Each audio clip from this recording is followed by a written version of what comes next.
po, good evening. Ito po, nagluluto kami ng suso. Yan, hinuhugasan namin ngayon. Medyo madilim lang, oh. Yan, oh. Tapos, mayroon kaming tilapia na bagong huli doon sa pispan, oh. Yan ang aking isang kapatid na BFF. Tapos, ito, oh, nagigisa kami ng namin ginataan na suso na may malunggay. Ginigisa ko po, oh, pero bakit, yan, oh. Gisa ko yung sibuyas, kamatis, yan, bawang, para kami ay magluto, yan, oh, ng ginataang suso. Sama-samahin lang sibuyas, bawang, kamatis. Yan. Dito.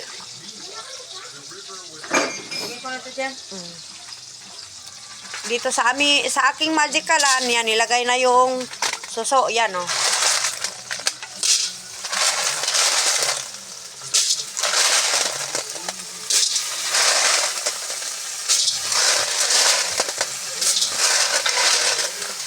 Yung aking BFF na isa, kaway-kaway naman dyan. Uy, hindi naman makita. Grabe, ano? Kadilim.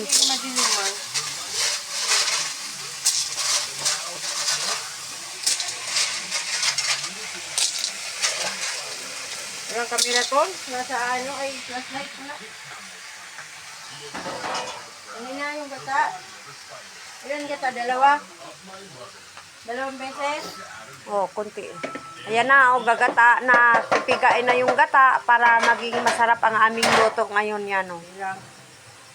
Kalating tasa lang. Tapos yung aming tilapia, oh, sarap, bagong huli yan. Tutulan namin yan mamaya. Lagyan namin ng tanglad. Yan, oh. Kasarap. Tapos yung naman namin, katay na baboy, ayun, oh, yung pata at saka yung buto-buto.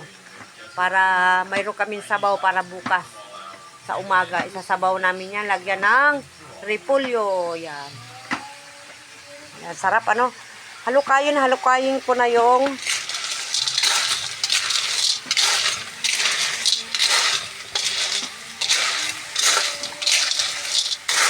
lalagyan ko po ito siya ng kulubasa at saka sitaw para magiging masarap. Tapos saka lalagyan po siya ng kakanggata.